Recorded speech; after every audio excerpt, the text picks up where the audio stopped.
देखिए next question हमारा है 7th 8.1 का ट्रिग्नोमेट्री। ठीक है, क्वेश्चन में गिवन है कॉट थीटा इक्वल टू 7/8। तो आपको ये दोनों वैल्यूज फाइंड करनी है। ठीक है, तो सबसे पहले हमें क्या करना होता है, देखो कॉट गिवन है, साइन कॉस फाइंड करने हैं, तो सबसे पहले क्या करेंगे आप, एक राइट एंगल ट्राइंगल ड्रॉ करिए।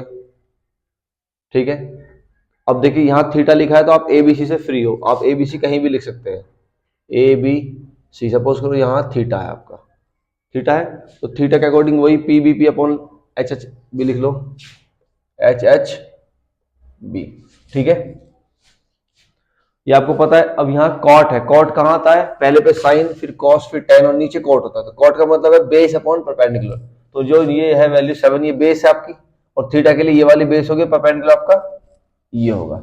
ठीक है, ये आपकी वैल्यूज हो गई है। अब आपको फाइंड करना है थर्ड रेशियो, वो है ए, तो ए सी साइन फाइंड करनी है। तो आप इस ट्राइंगल में पाइथागोरस लगाइए, पाइथागोरस क्या होगा इसमें, ए सी स्क्वायर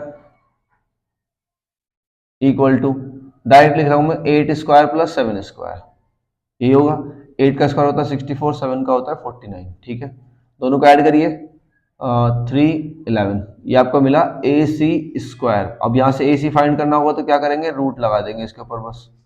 तो ए सी आपको मिल गया है 113 अंडर रूट में। ठीक है, आपको तीनों साइड मिल गई है, यहाँ आप लिख दीजिएगा अंडर रूट 113। ठीक है, तीनों साइड मिल गई है। अब यहाँ आइए, देखिए यहाँ इसको करने के दो मेथड है। फर्स्ट वाले पार्ट की बात कर रहा हूँ, पहले तो आप साइन थीटा की वैल्यू फाइंड करेंगे, कॉस थीटा की वैल्यू फाइंड करेंगे, और दोनों में सेपरेट रख लीजिएगा। उससे पहले देखो, आगे जाने से पहले आपको क्लियर कर देते हैं, साइन थीटा कॉस थीटा निकाल ही लेते हैं। चलो साइन थीटा बताइए क्या हुआ। देखिए साइन होता है परपेंडिकुलर अपॉन हाइपोटेन्यूज, परपेंडिकुलर कौन है, थीटा के अकॉर्डिंग 8, और हाइपोटेन्यूज कौन है, अंडर रूट 113। ये साइन थीटा हो गया, डायरेक्ट लिखा है मैंने आपको। अब करते करते काफी क्वेश्चन हो गए तो डायरेक्टली यूज करना सीख लो। ठीक है, कॉस थीटा बताइए, कॉस थीटा देखिए, कॉस होता है पर बेस अपॉन हाइपोटेन्यूज, बेस क्या है थीटा के लिए 7, हाइपोटेन्यूज क्या है 113, तो ये होगा आपका 7 upon under root 113। Sine cos मिल गए। अब यहां से आप इन साइन कॉस की वैल्यू दो बार यूज कर सकते हो, sine 1 plus sine theta 1 minus sine theta, में ऐसे भी यूज कर सकते हो, आंसर मिल जाएगा। बट मैं कह रहा हूं आपको यहां से फॉर्मूला बनाते हैं, ए plus B, A minus B का फॉर्मूला होता है ए स्क्वायर माइनस बी स्क्वायर। देखो अगर आपको कहीं मिलेगा ये ए plus B into A minus B लिखा है, तो आप इसको ये भी तो बोल सकते हो कि ये ए स्क्वायर माइनस बी स्क्वायर है। तो इसको पहले वाले इस फर्स्ट पार्ट को ऐसे आप इस्तेमाल शुरू में ऐसे करते हैं। तो देखिए यहाँ ए कौन है 1, आगे लिखेंगे आप 1 प्लस कॉस स्क्वायर थीटा। ठीक है, तो ये 1 minus sine square theta upon 1 plus cos square theta, आपने इसको ट्रांसफॉर्म कर दिया, इसको यूज करके, इस आइडेंटिटी को यूज करके आपने इसको ऐसे लिख दिया। अब साइन थीटा और कॉस थीटा की वैल्यू एक एक बार रखनी पड़ेगी बस। ठीक है, देखिए इसको आप लिखेंगे एक बार 1 माइनस साइन स्क्वायर थीटा की वैल्यू यहाँ से उठा के यहाँ रखिएगा, साइन थीटा की वैल्यू 8/13 अंडर रूट 113 है, उसका स्क्वायर है, अपॉन 1 प्लस कॉस थीटा की वैल्यू क्या है 7 अपॉन अंडर रूट 113, उसका होल स्क्वायर है। ठीक है, देखिए होल स्क्वायर मीन्स क्या होगा, अब आगे सॉल्व करिएगा तो 1 माइनस होल स्क्वायर करेंगे तो 64 होगा ये 8 का, और इसका स्क्वायर करेंगे तो आप 113 होगा, क्योंकि रूट हट जाएगा यहाँ से। सेम 1 प्लस 7 का स्क्वायर 49 होता है अपॉन 113। ठीक है, आगे सॉल्व करिएगा, ऊपर एलसीएम होगा आपका अंडर रूट 113, जब आप उसका एलसीएम लेंगे 113 माइनस 64 ऊपर लिखेंगे, ऐसे सेम करेंगे 113 प्लस, सॉरी यहाँ माइनस आएगा, ये फॉर्मूला माइनस का है, माइनस 49 अपॉन 113। देखिए ये आपका कट जाएगा। अब ऊपर 113 माइनस 64 सॉल्व करेगा 49 आता है, अपॉन 113 माइनस 49 करेंगे तो 64 आता है, इसका ये आंसर हो जाएगा। कैसे किया फिर बता देता हूँ, A plus B A minus B, इन दोनों के यहाँ देखिए फॉर्मूला होता है A plus B A minus B का, A square minus B square, ये यूज कर लिया, A square minus B square. Same A plus B A minus B यहाँ यूज करिए, ये भी A square minus B square हो जाएगा, और साइन थीटा और कॉस थीटा की वैल्यू आप यहाँ से उठा के रखिएगा, बड़े इजीली सॉल्व हो जाएगा, आपको दो बार वैल्यूज पुट नहीं करनी पड़ेंगी। ठीक है, वैसे आप चाहो तो दो बार वैल्यू पुट कर सकते हो, थोड़ा बड़ा हो जाएगा पर सॉल्यूशन हो जाएगा। अब सेकंड पार्ट है आपका cot theta, cot square theta है एक्चुअली, तो कॉट थीटा की वैल्यू डायरेक्ट ली मैंने आपको, तो डायरेक्ट यूज कर लो 7/8 और उसका स्क्वायर क्या होगा, 7 का स्क्वायर 49 होता है, 8 का 64 होता है। ये बहुत छोटा क्वेश्चन था, खत्म हो गया। ठीक है, याद यही रखना है, इस क्वेश्चन को अगर आप छोटा करना चाह रहे हो तो आपको A plus B into A minus B use करना पड़ेगा, ऐसे नीचे भी और ऊपर भी दोनों में, ठीक है। बहुत आराम से सॉल्व हो जाएगा, नहीं तो हो तो सॉल्व जाएगा लेकिन थोड़ा सा बड़ा हो जाएगा, ठीक है।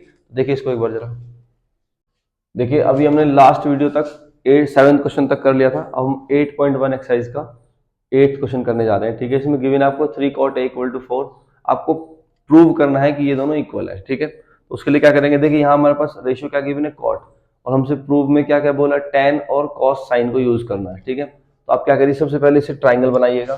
तो आप 3 cot a को ऐसे भी लिख सकते हैं, देखिए यहाँ मैं लिख के दिखा रहा हूँ इधर, cot a = 4/3।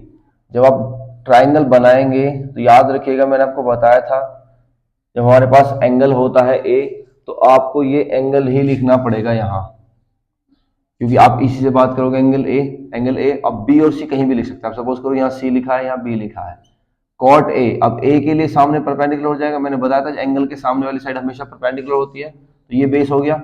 और cot के लिए क्या होता है, बेस अपॉन परपेंडिकुलर, ये tan का रिवर्स होता है, ठीक है। तो बेस आपका 4 हो गया, परपेंडिकुलर 3 हो गया, ठीक है। अब आपको क्या करना है, लास्ट टाइम की तरह भी इस ट्राइंगल में पाइथागोरस थ्योरम यूज करिए और इसको फाइंड करिएगा। तो आप लिखेंगे बाय पाइथागोरस यूज करिएगा। पाइथागोरस यूज करेंगे तो क्या होता है, पाइथागोरस h² = p² + b² होता है। आपको h² फाइंड करना है, p आपका 3 का स्क्वायर प्लस 4 स्क्वायर, ठीक है। सॉल्व करिए, 9 + 16 कितना होता है, 25। ये आपका h² है, और h² आप ऐसे लिख सकते हैं 5², तो h कितना हो गया, 5। इट मीन्स ये आपका 5 हो गया। अब कोई प्रॉब्लम नहीं होगी, आपके पास तीनों साइड आ गई है, ठीक है। तीनों साइड आ गई है। अब कोई भी ट्रिग्नोमेट्रिक रेशियो, देखिए सारे रेशियो में ए एंगल सेम है, तो इट मीन्स आप यहीं से बात करेंगे, इसी एंगल से बात करेंगे।